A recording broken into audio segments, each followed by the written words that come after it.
Hello student, आज अपन NEET previous year paper जो है उसमें केवीएल जो लॉ होता है, किरचॉफ वोल्टेज लॉ, उस पर बेस्ड जितने भी न्यूमेरिकल हैं नीट में आए हुए उनको डिस्कस करेंगे। ठीक है, तो अपन पहले इजी लेवल से अच्छे लेवल के क्वेश्चंस की ओर चलेंगे। तो first of all we are discuss the NEET 2016 questions. इसमें आपको पोटेंशियल डिफरेंस फाइंड आउट करना है point A and point B के बीच में। तो इसके लिए आप क्या करोगे, किरचॉफ वोल्टेज जो जनरली अपन यूज़ करते हैं, वी ए से आप स्टार्ट करोगे। वी ए माइनस 2 एम्पियर की करंट है, 2 ओम है, तो यहाँ पर वोल्टेज का जब भी ड्रॉप होता है तो अपन नेगेटिव साइन यूज़ करते हैं। Current 2 ampere into 2 ohm resistance. अब देखो यहाँ पर जो बैटरी का जो साइन लेते हैं, जो साइन बाद में आता है, जो टर्मिनल बाद में आता है वो साइन अपन यूज़ करते हैं। तो यहाँ पर नेगेटिव टर्मिनल बाद में आ रहा है, तो -3। अब यहाँ पर भी 2 एम्पियर की करंट फ्लो होगी क्योंकि ये एक सीरीज कनेक्शन है। -2 इंटू 1 और ये V B minus V B is equal to 0। तो यहाँ पर क्या आएगा, V A -4 -3 -2 minus V B is equal to 0। तो आप इसको ऐड करोगे तो क्या आ जाएगा, V A -9 minus V B is equal to 0। तो V A minus V B is equal to 9 volt. ठीक है, this is the your final answer. ठीक है, सिंपल क्वेश्चन से आपको केवीएल लगाना आना चाहिए। केवीएल बेसिकली अपन इस तरीके से यूज़ करते हैं, जब भी ड्रॉप आता है तो आपको नेगेटिव साइन यूज़ करना है, और जिस रूट को आप फॉलो कर रहे हो वहाँ पर जो टर्मिनल बाद में आता है बैटरी का वो अपन को लेना होता है। ठीक है, अब उसके बाद में हम देखते हैं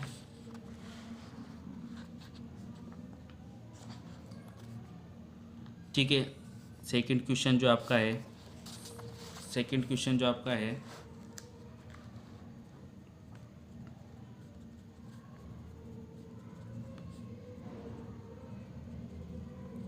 ठीक है, सेकंड क्वेश्चन जो आपका है उसको देखते हैं हम।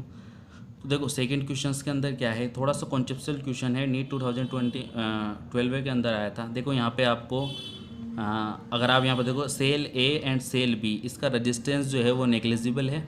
ठीक है, वी ए जो आपके पास है 12 वोल्ट है, R1 की वैल्यू आपके पास में 500 ओम है, आर की वैल्यू आपके पास में 100 ओम है। यहाँ पर ये 500 ओम और R इज इक्वल टू कितना है, 100 ओम। अब देखो यहाँ पर जो इम्पोर्टेंट लाइन जो इसने दे रखी है उसको अपन डिस्कस करते हैं। यहाँ पर इसने दे रखा है गैल्वेनोमीटर शोज़ नो डिफ्लेक्शन। ये बहुत इंपॉर्टेंट लाइन है, गैल्वेनोमीटर शोज़ नो डिफ्लेक्शन। इसका मीन्स क्या है कि करंट की जो वैल्यू होगी गैल्वेनोमीटर के अंदर वो कितनी होगी, 0 होगी। यहाँ पर यही चीज़ इंपॉर्टेंट है, करंट की वैल्यू यहाँ पे कितनी होगी, 0 होगी। अब जाहिर सी बात है यहाँ पर अगर कोई करंट ही नहीं जा रही, मतलब कि ये ब्रांच जो है आपकी वो क्या है, ओपन पड़ी हुई है। तो इस सर्किट को अपन इस तरीके से लिखेंगे, इस तरीके से ड्रॉ करेंगे। V A is equal to 12 volt, R1 की वैल्यू 500 ओम, R की वैल्यू 100 ओम। ठीक है, अब देखो ये ब्रांच यहाँ पर जो है ओपन ही है एक तरीके से। ठीक है, अब ये जो VB होगा आपका, ठीक है, क्योंकि यहाँ से तो कोई करंट फ्लो नहीं रही तो ब्रांच क्या है, ओपन। तो VB इसके अक्रॉस 100 ओम के रेजिस्टेंस के अक्रॉस जितना वोल्टेज डिफरेंस होगा वो किसके बराबर होगा, VB के बराबर होगा। क्या? ठीक है,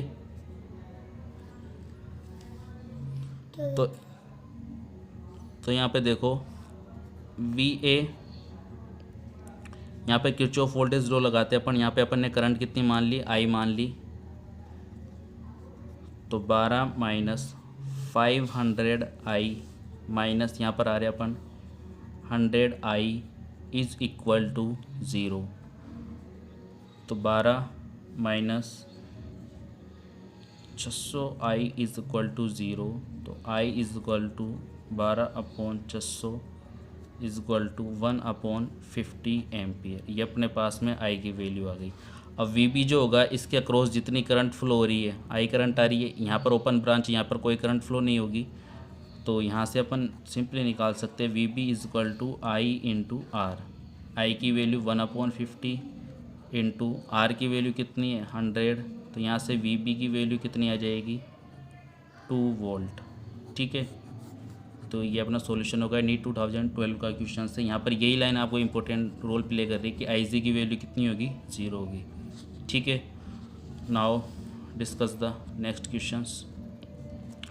इस क्वेश्चंस के अंदर अपन देखते हैं कि इसमें आपसे पूछ रखा है कि यदि point A in the circuit shown in the figure of the potential at point A is taken to be 0, that means solution अपन जब इसका लिखते हैं कि वी ए की वैल्यू इसने कितनी दे रखी है, 0। आपको क्या फाइंड आउट करना है, वी बी फाइंड आउट करना है। देखो ये क्वेश्चन थोड़ा सा आपको सबसे पहले एनालिसिस करना पड़ेगा। सर्किट का एनालिसिस किस तरीके से करोगे आप। देखो आपको वो ब्रांच, आपको बी तक जाना है, नोड ए से नोड बी तक जाना है, नोड ए से नोड बी तक आपको जाना है। तो यहाँ पे देखो R1 और R2 की वैल्यू आपको गिवन नहीं है। ठीक है, R1 और R2 की वैल्यू आपको गिवन नहीं है, तो ये वाला रूट तो अपन फॉलो नहीं करेंगे। ठीक है, यहाँ पर देखो ओनली करंट की वैल्यू गिवन है, रजिस्टेंस गिवन नहीं है, तो ये वाली रूट भी अपन फॉलो नहीं करेंगे, अपन ये वाला रूट फॉलो करेंगे। अब यहाँ पर देखो 1 एम्पियर करंट है और यहाँ पर कितनी एम्पियर करंट है, 2 एम्पियर। तो डेफिनेटली अपन को यहाँ पर देख सकते हैं कि 1 एम्पियर करंट जो होगी, 1 एम्पियर करंट जो होगी यहाँ से आ रही होगी, तब जाकर यहाँ पर 2 एम्पियर करंट होगी। ठीक है, ठीक है। अब देखो अपन यहाँ पर देखते हैं, ये वाला रूट फॉलो करते हैं अपन, तो KVL लगाते हैं VA। अब देखो जो टर्मिनल बाद में आता है, यहाँ पे पॉजिटिव टर्मिनल बाद में आ रहा है। ठीक है, तो VA +1। ठीक है, अब अपन यहाँ पे VA +1। अब देखो अपन ऊपर की डायरेक्शन में जा रही है जबकि करंट नीचे की डायरेक्शन में फ्लो हो रही है, तो जाहिर सी बात है यहाँ पर क्या आएगा, प्लस साइन यूज़ करेंगे, +1 × 2। फिर अपन यहाँ पर जाएंगे, इस रूट को फॉलो करेंगे, ये वाला रूट अपन ले रहे हैं यहाँ पे। ठीक है, -2 -VB = 0। फाइन। तो देखो अब वैल्यू पुट कर दे, VA की वैल्यू कितनी है, 0 +1 +1 × 2 2 -2 -VB = 0। ठीक है, 2 - 2 0, तो यहाँ से अपने पास VB की वैल्यू जो आ जाएगी, कितनी आएगी, 1 वोल्ट। ठीक है, this is the your answer. ठीक है, ये भी नीट का क्वेश्चन है। ठीक है, तो यहाँ पर आपको ये देखना, ब्रांच सेलेक्ट करना आना चाहिए आपको, क्योंकि इस ब्रांच में तो रेजिस्टेंस की वैल्यू गिवन नहीं है, ओनली यही ब्रांच ऐसी है जिसमें रेजिस्टेंस की वैल्यू गिवन है, इस वजह से अपन ये पाथ यूज़ करेंगे। ठीक है, उसके बाद में नेक्स्ट क्वेश्चन की ओर चलते हैं अपन, जो नीट 2009 के अंदर आया था। इसमें देखो बेसिकल इक्वेशन दे रखी है, इसमें आपको KVL का कॉन्सेप्ट चेक कर रहा है एग्जामिनर कि KVL आपको आता है या नहीं आता। तो यहाँ पर देखो आप दो पाथ कोई सा भी इक्वेशन ले लो, पहले लूप ले लेते हैं अपन। तो फर्स्ट लूप के लिए तो आप किस तरीके से लिखोगे कि आपके यहाँ पे देखो आप चल रहे हो, इस पॉइंट से चल रहे हो यहाँ से। ठीक है, या फिर आप इसी से मान लो E1 से चल रहे हो, E1। अब देखो I1 करंट यहाँ आ रही है, I2 यहाँ से आ रही है, तो जाहिर सी बात है यहाँ से I2 करंट आ रही है, तो यहाँ पर जो करंट जाएगी वो कितनी जाएगी, I1 + I2 करंट जाएगी। ठीक है, तो E1 - I1 + I2 R यहाँ पर आए आप। अब यहाँ पर कौन सी करंट फ्लो हो रही है, यहाँ पर भी I1 करंट ही फ्लो हो रही, -I1 स्मॉल r1 = 0। अब देखो ऐसा कोई समीकरण इसमें दिख रहा है, अब फर्स्ट लूप के अंदर ही आपके पास में आंसर आ रहा है, तो यहाँ पे देखो कौन सा आंसर मैच कर रहा है, डी ऑप्शन मैच कर रहा है। ठीक है, तो इसका आंसर क्या होगा, डी। ये सिंपली आपसे चेक करवा रहा है और कुछ भी नहीं है। ठीक है, तो ये 2009 का क्वेश्चन था। उसके बाद अपन सोल्व करते हैं ये वाला क्वेश्चन। ठीक है, ये क्वेश्चन बेसिकली 1998 के अंदर आया हुआ, लेकिन इसका कॉन्सेप्ट बहुत अच्छा है, कॉन्सेप्ट को अपन यूज़ करते हैं। यहाँ पे दे रखा है 2 batteries of EMF 4 volt and 8 volt with internal resistance 1 ohm and 2 ohm are connected in a circuit.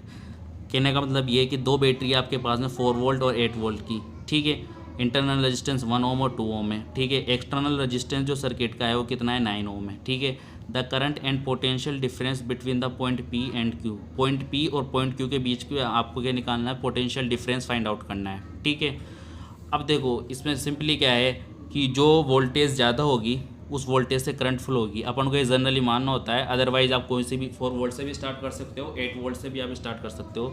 तो अपन ने मान लिया यहाँ से करंट फ्लो हो रही है, आई करंट फ्लो हो रही है, ठीक है। तो यहाँ से भी आई करंट फ्लो होगी, ये आई करंट यहाँ पर आएगी, ये आई करंट यहाँ पर आएगी। तो अपन इस नोड से चल रहे हैं, पॉइंट क्यू से चल रहे हैं। तो यहाँ से अपन इक्वेशन लिखेंगे सिंपली वी क्यू माइनस, ठीक है। सबसे पहले तो अपन करंट फाइंड आउट करनी है, तो सिंपली पहले अपन करंट के लिए देख लेते हैं। तो देखो क्या होता है, यहाँ से आप चल रहे हो ना, तो ठीक है, तो कितना आ जाएगा -2I, ठीक है, वोल्टेज ड्रॉप हो रहा है, प्लस देखो जो टर्मिनल बाद में आएगा रूट के अंदर, ये वाला पाथ अपन फॉलो कर रहे हैं इस तरीके से, +8। अब देखो यहाँ पे माइनस टर्मिनल बाद में आ रहा है, तो -4 -1 × I माइनस, अब यहाँ पर आएंगे पर -I × 9 = 0। तो यहाँ पे देखो कितना आ रहा है अपने पास में, -2I + 8 -4 -I -9I = 0, ठीक है। तो यहाँ से कितना आ रहा है आपके पास में, यहाँ पर वैल्यू अपन चेकआउट कर लेते हैं, ठीक है। सॉरी ये माइनस साइन है, ठीक है, +4 -10I -2I = 0। तो यहाँ पे आपके पास में आ जाएगा 4 = 12I, I की वैल्यू कितनी आएगी 4/12 = 1/3 एम्पियर। ये तो आपके पास में I की वैल्यू आ गई, ठीक है। I की वैल्यू आने के बाद में अब अपन को क्या निकालना है, Vp और Vq निकालना है, मतलब पोटेंशियल डिफरेंस Vp - Vq आपको फाइंड आउट करना है, ठीक है, आपको ये फाइंड आउट करना है। तो आप जनरली 8 वोल्ट से यहाँ से करंट फ्लो हो रही है, तो यही पॉइंट ले लेते हैं अपन, Vq ले लेते हैं, Vq माइनस वोल्टेज ड्रॉप हो रहा है, ठीक है। तो कितना आएगा, करंट इंटू रेजिस्टेंस 2। अब देखो यहाँ पे क्या है, पॉजिटिव टर्मिनल है, बाद में आ रहा है, तो क्या लेंगे अपन +8, यहाँ पे नेगेटिव टर्मिनल बाद में आ रहा है -4, यहाँ पे कितना आएगा -I × 1 और पॉइंट P -Vp = 0, ठीक है। तो Vq -2I + 4 -I -Vp = 0, ठीक है। अब देखो उसके बाद में Vq -2I और -I -3I +4 -Vp = 0। Vq -3I की वैल्यू कितनी है 1/3 +4 -Vp = 0। 3 से 3 cancel out, Vq -1 + 4 -Vp = 0। Vq +3 -Vp = 0, fine. तो देखो Vp - Vq निकालना है, Vp को उधर लेके जाओगे, Vq को उधर लेके जाओगे, साइन चेंज हो जाएगा, = कितना आ जाएगा 3 वोल्ट। तो अपने पास जो आंसर आया 3 वोल्ट एंड 1/3 हो। देखो आप जो ये जितने भी आपको क्वेश्चन सीरीज चाहिए नीट की, जितने भी क्वेश्चंस हुए हैं करंट, इलेक्ट्रिसिटी और जितने भी टॉपिक है 11th और 12th के, ठीक है, वो आपको फिजिक्स